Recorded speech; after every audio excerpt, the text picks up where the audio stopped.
সেই রাধার ভাবে ভাবিত হয়ে এই কলিযুগের ভগবান হলেন শ্রীমতী রাধা ঠাকুর। ভেতরে কৃষ্ণ বাহিরে রাধা। তাই তো আমার গৌধরী এত দেশ থাকতেই সোনার নবদ্বীপে জন্মগ্রহণ করলেন। কেন? এই নবদ্বীপের বড় বড় পণ্ডিত ছিল মা তৎকালীন যুগে। যখন আমার গৌরচন্দ্রের জন্ম হয়েছিল তার আগে থেকে ওই নবদ্বীপ তখনকার শ্রেষ্ঠ ছিল। কিসের জন্য? না শিক্ষার দিক থেকে। আমাদের যদি কোনো শিক্ষার ডিগ্রি করতে হতো তখন নবদ্বীপে যেতে হতো না। তাই তো নবদ্বীপ বিদ্যার দিক থেকে শ্রেষ্ঠ। তাই ওইখানে এত পণ্ডিত ছিলেন, বড় বড় পণ্ডিত যাদের এত অহংকার। তর্ক চূড়ামণি, বিদ্যারত্ন, ন্যায়রত্ন, বড় বড় পণ্ডিত, তারা নিজেদেরকে বড় পণ্ডিত মনে করতেন। সেই পণ্ডিতদের অহংকার ভেঙে দেওয়ার জন্য আমার গৌধরী সেই নবদ্বীপে নেমে এলেন। শুধু কি তাই?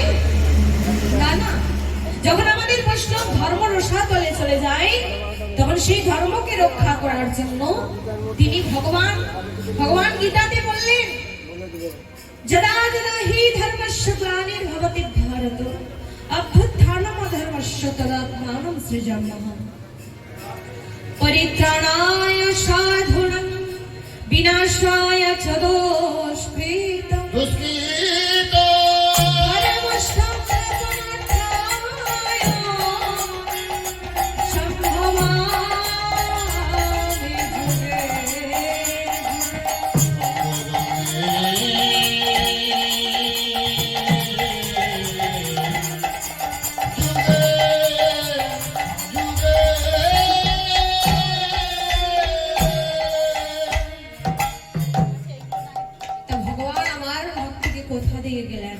আমি যুগে যুগে আসি এই ধরাধামে। কেন আসি?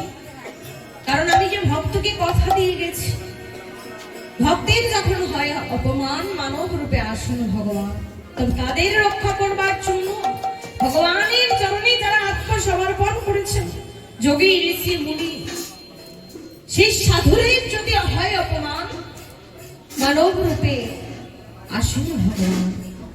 তাই তো ভক্ত মন্ডলী, তাই আমার গৌরহরি আজ এই সুহাস সংবারে পারিষদ বর্গ সঙ্গে লই কেমন ভাবে আছেন গো? আজ যাতে কমা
হয়েছ।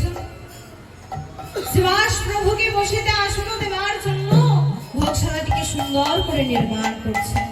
চতুর্দিকে আমরা শাখা দিয়ে সাজাই দিলেন, ফুলের মালা দিয়ে সাজাই দিলেন। কেমন ভাবে সাজাচ্ছেন গো? ওগো ভোগশালা সাক্ষ্য করি আমরা শাখা সারি সারি।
তাই প্রভু আমার পার্ষদ বর্গ সঙ্গে নয়, আজ শিবাস সঙ্গন আলো করে বসে আছে।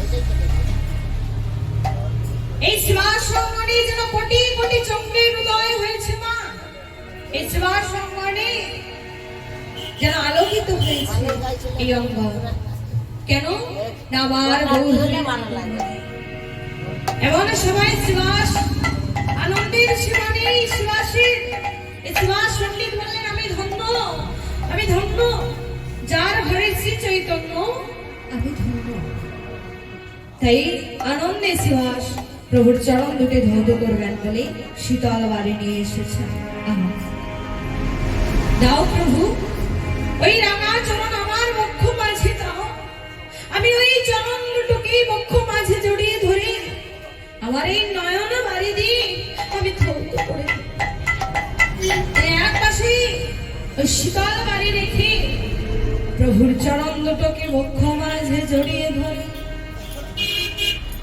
আর মনের বেদনা জানাচ্ছি প্রভু আমি এই মায়ামোহ সংসারে এসে তোমায় স্মরণ করতে পারিনি। তুমি আমার যেদিন অন্তিম কাল হবে কথা দাও যেন এই চরণ আমায়, এই অন্তিম কালে যেন এই রাঙা চরণ আমায় আশ্রয় দিয়ে প্রভু আমায় চরণ ছাড়া করো না। শিবাস একটি একটি করে নয়নের বিন্দু যখন গৌরীর চরণ তলে পড়ছে, চরণ তলে পড়তে হঠাৎ ঊনবিংশটি চিহ্ন দর্শন করল। নারায়ণের বাম পদে 8টি আর দক্ষিণ পদে 11টি, মোট 19টি চিহ্ন দর্শন করলেন। নারায়ণের বাম পদে যথা অম্বার, শঙ্খ, গখুর, ধনু, প্লস, ত্রিকোণ, অর্ধচক্র, মৎস্য। এই নারায়ণের বাম পদে 8টি আর দক্ষিণ পদে জপ, চক্র, ঊর্ধ্বরেখা, পদ্ম, অঙ্কুশ, ভাত, রাজ, ছত্র,